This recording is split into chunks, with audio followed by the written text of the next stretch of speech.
આપણે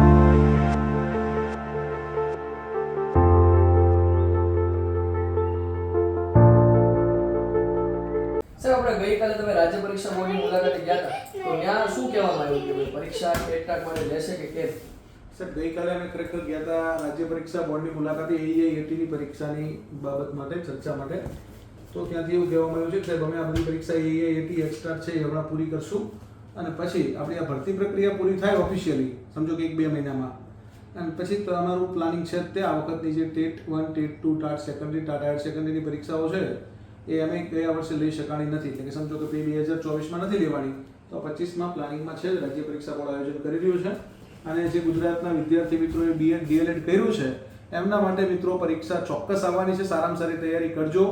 નવી પરીક્ષા પદ્ધતિ છે ટાટ માટે, અને ટેટ માટે હજી કોઈ પરીક્ષા પદ્ધતિ નવી ડિફાઇન નથી થઈ, એટલે જ્યારે CTET નો સિલેબસ ચેન્જ થશે ને ત્યારે આપણે ત્યાં ચેન્જ થશે, પણ હાલ વર્તમાન પરીક્ષા પદ્ધતિ અનુસાર તમે ટેટ 1, ટેટ 2 ની તૈયારી શરૂ કરી શકો છો. All the best of luck.